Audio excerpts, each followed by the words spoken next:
Hello and welcome to Eye on Oakland. I'm Chuck Moss, your host. Got a great show today. We've got our guest, State Senator Mike Weber from the 9th District. Welcome to the show. Hey, thanks, Chuck. Thanks for having me. You've been on it before. I don't know if you've been on it in person. I think back in the virtual days, post-COVID. Yeah, I think probably did a little Zoom. Yeah. Welcome to Thank reality you. Thanks here. for coming back. Yeah. Now I've got you here. I've got a very I'll start with a very tough hardball question. If you're ready, Sure. what's going on in Lansing? Well, we are as of right now, we're still working on our state budget, and we need to get that done by the end of September, and so we're working through that. You have a Republican House, you have a Democrat-led Senate, and then of course the governor, and there's a lot of places where there can be compromise. There's a lot of areas of agreement, I think, within the budget. The key on this budget that's maybe a little different than other budgets is we're trying to do a roads funding package within that budget. And the House has found savings in their budget to put about $3 billion more into That's the three roads. B for baby $billion. Yes. And the last time we raised any new revenue or used existing revenue but dedicated to roads was when I was in the State House in 2015. And so the governor came in, obviously proposed her 45-cent gas tax back in 2019. That didn't go very far. That did not. And so she ended up bonding for the money, which other governors on both sides of the aisle have done. When I was in the House, we were still paying off the bonds from Governor Engler. And now we say bonds. What that means is we borrowed the money. Yes, yep. And Yeah, now you we gotta put it pay on the back. credit card. Yeah. Exactly. And so the issue with that is obviously not only is that running out, that bond money, but also in future years we're going to have to use the road funding money from that year. We're going to have to use some of that to pay off those bonds. And so we need to come up with a solution. The governor famously ran on fixing the damn roads. And We can say that word "damn" now because Yes. it's entered the lexicon. Yeah. Yes. Yeah. She did, didn't she? Yeah. So it's so I think with a little over a year left in her time as the governor, she's eager to get something done on that, and the House leadership has been eager to get something done. I think the Senate is coming around to it. Our Senate caucus, our Republican caucus, has been eager to help the House leadership get something done on roads, and so I'm optimistic we can get something done. But it's going to be all hands on deck over the rest of this month. Well, I love to talk about budget, as everybody knows.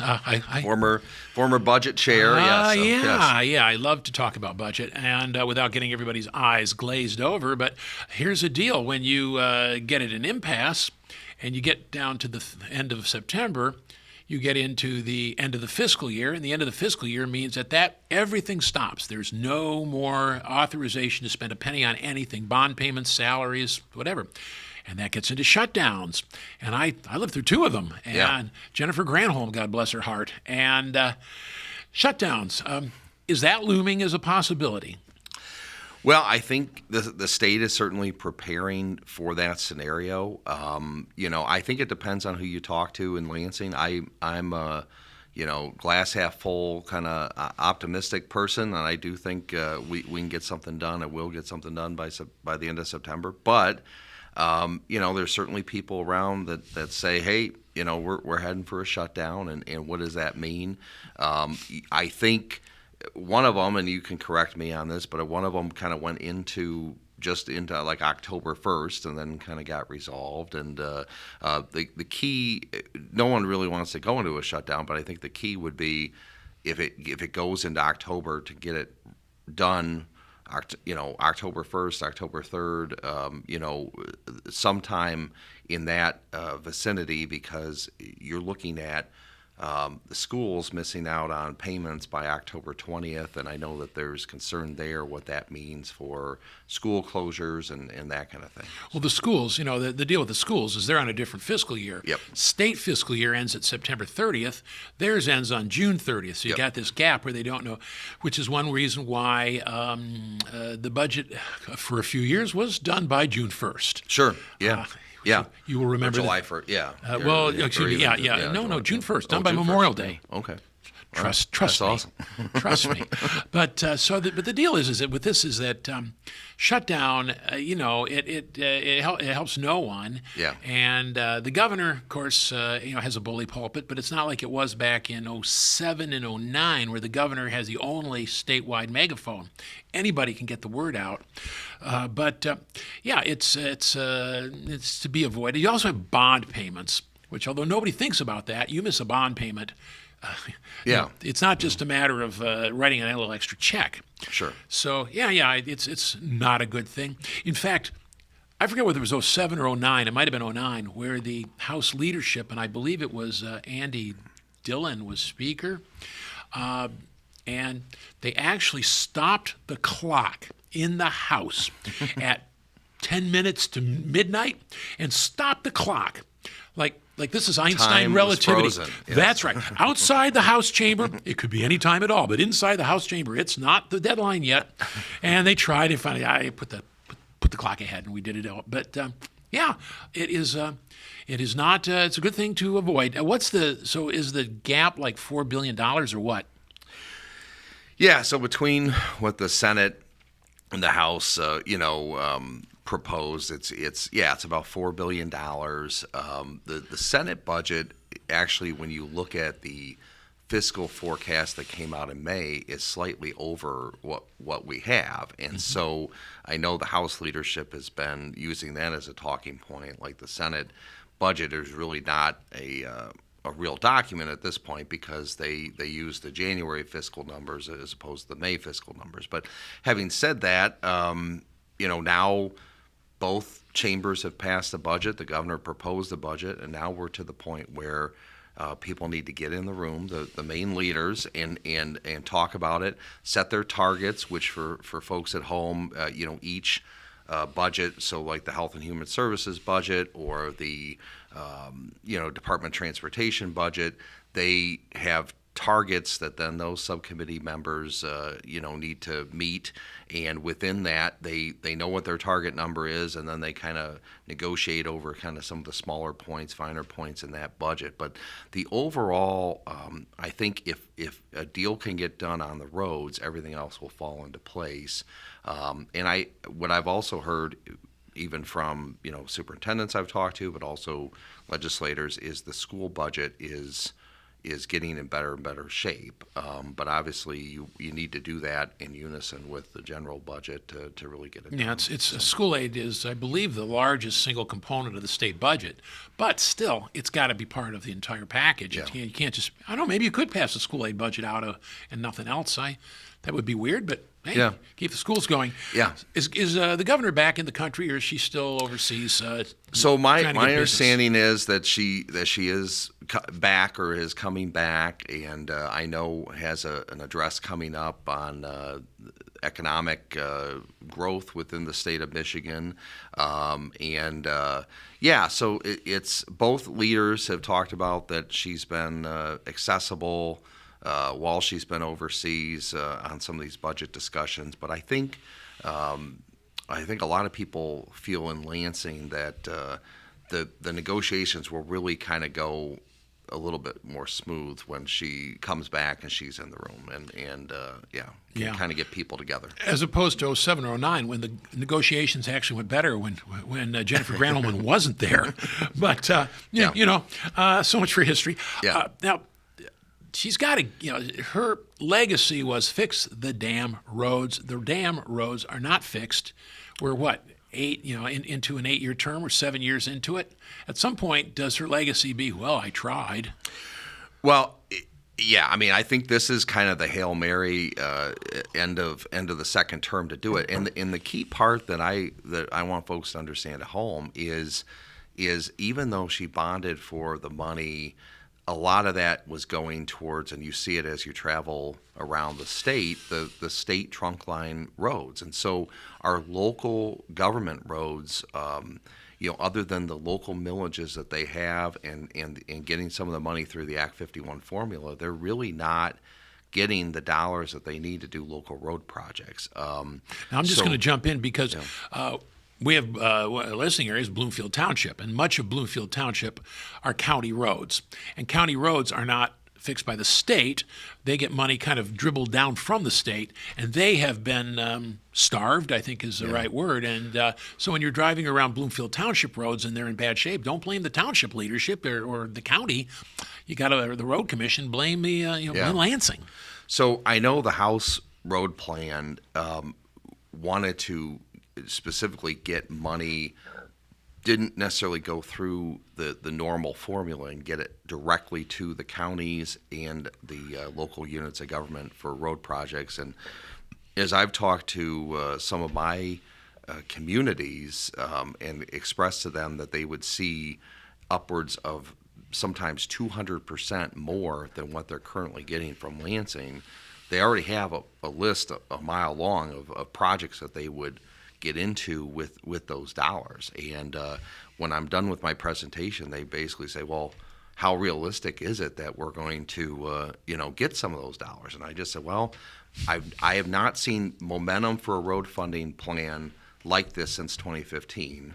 And I think now, and if you recall in 2015, the prior legislature before I came in put a ballot proposal on the ballot, and they put a lot of different items in there, and it was so large that it failed 80 to 20. But we had to wait until May of 2015 to see it fail so that we could then act on it. And so we did finally act on it in the fall of 2015, and it was a tough vote. I mean, we raised registration fees for the first time since the 70s. The gas tax went up for the first time since sometime in the 90s, when Brooks Patterson famously was standing in the pothole. In the pothole to show Governor Engler how bad John these roads Engler were. loved that. Yes, I'm sure he did. The good old days of Brooks. Yeah. And so I think in terms of local roads, I've just told my municipalities and obviously all the municipalities that are in this zone here that you watch what the final agreement is, not just on the dollars, but how they're going to get the money out to people. Well, it's budget. Any kind of shutdown makes big news. You've got to live within your means. Real quick, very quick, because we're going to have to take a break. But lame duck, Gretchen Whitmer, is basically, she got lame duck disease yet or not? I think so. I think to some degree she's been fairly active at the early part of the year, going to the White House a couple times to advocate for the fighter jet mission at Selfridge and some of this kind of stuff. But in terms of engagement with the legislature, I think she just is aware that, with divided government in the House and the Senate, that there's probably not going to be a tremendous amount of bills getting to her desk. Yeah. And so I think that's why I think she's putting hopefully a lot of focus on this budget, because it includes her priority of road funding. So. Well, John Engler, the only question would be with Engler whether he got his road funding in 6 months or 7 months. So, but there's only one Engler. Yeah. Well, we're going to end up taking a break here, and so when we come back, we're going to shift gears. There's a lot more to talk about going on in Lansing and what you're working on. Aerospace, I find that interesting. So don't go away. We'll be right back here on Eye on Oakland. Bloomfield Township Senior Services promotes wellness and strengthens the community through social connections, fitness classes, aquatics, day trips, and more. Our staff is here to serve you, offering lifelong learning and interactive opportunities for residents age 50 and above. Invest in your vitality with us. Follow us to learn more and stay up to date. We look forward to meeting you. Welcome Welcome back to Eye on Oakland. I'm Chuck Moss, your host. We're talking with State Senator Mike Weber from the 9th District, and we're talking about what's going on in Lansing. Shift gears from the budget. Oh, look, I'll talk budget all day long. So better yet, before you start throwing things at the television, let's move on. You're on a number of different committees. I know you're on a committee that deals with aerospace and defense. We don't always think about aerospace with Michigan, but maybe we should. Yeah, no. So it's a growing industry in Michigan. Actually, when you look at aerospace and defense in general, it's our either third or fourth largest industry in Michigan, based on who you talk to. It's an over $30 billion industry. So of course, especially in Southeast Michigan, we know about the defense part of it. I represent Sterling Heights and Utica. Ah, the tank plant. Yes. So you've got, you have the arsenal there. Just down the road, you've got Selfridge, which of course, as I referenced earlier, fighter jet mission. That's huge economically for that area, for that region, in terms of just companies that want to, not only be at Selfridge but near Selfridge, in the jobs that are part of that, but then aerospace. Somebody just told me a week ago, Mike, do you know there's 9 aerospace companies in the Upper Peninsula? And I said, no, but I'm not surprised. I mean, They they're open them everywhere. up like what, Kincheloe the old Kincheloe base or whatever. Yeah, and probably with Michigan Tech and some of the universities up there, a lot of them are tied to that. And Michigan Tech is opening up kind of a school, like an aerospace school up there, and they're getting applicants all over the place. We're talking aerospace.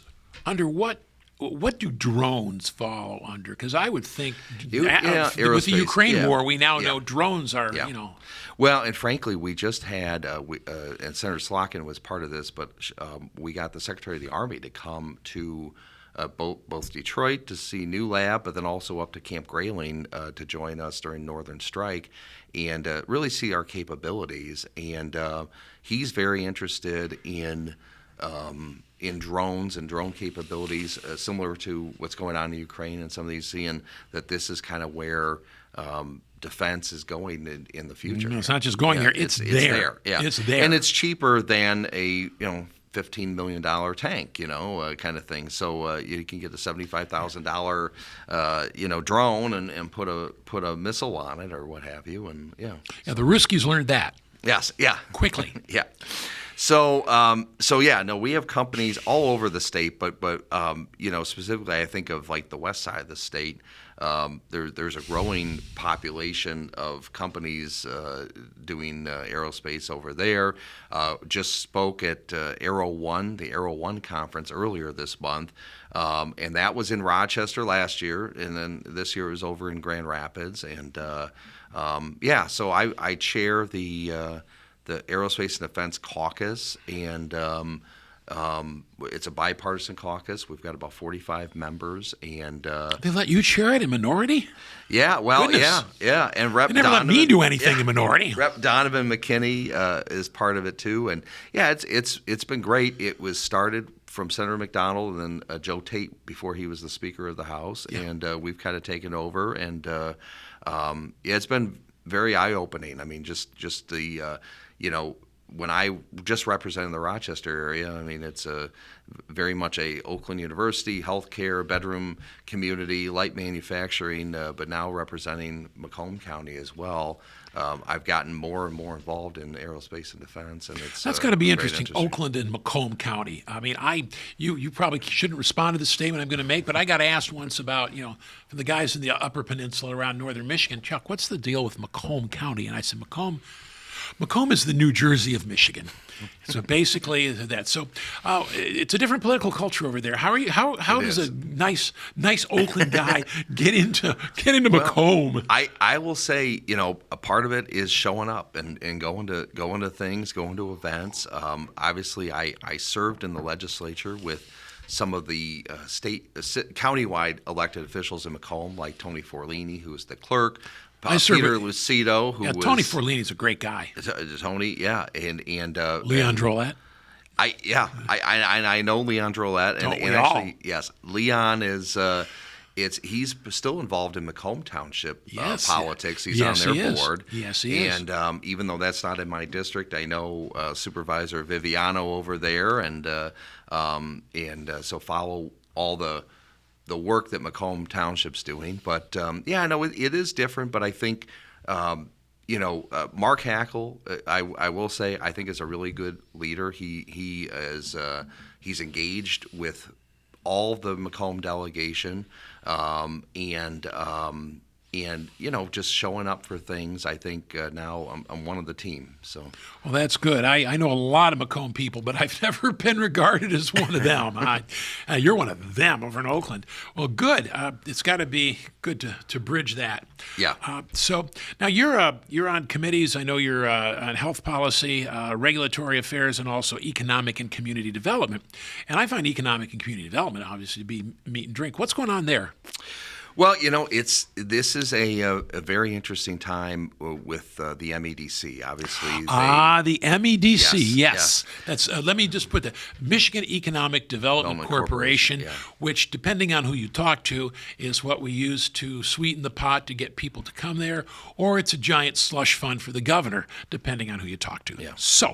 So right now, the governor seems to be maybe one of the only friends of the MEDC. You've got Attorney General Dana Nessel investigating them and actually raiding their offices. what's that about? and I thought kind of I thing. thought they were Charlie's Angels on the same team here, or what? Well, I think it's this Fay Baydoun. It's this $20 million grant that has been a very interesting appropriation that fortunately for me happened before I came back in the legislature, but they got $20 million and essentially stood up a kind of like a new company, but her salary was pretty large. Of course, you hear about the $20,000 coffee maker, and Okay, now where do you get? I was just look.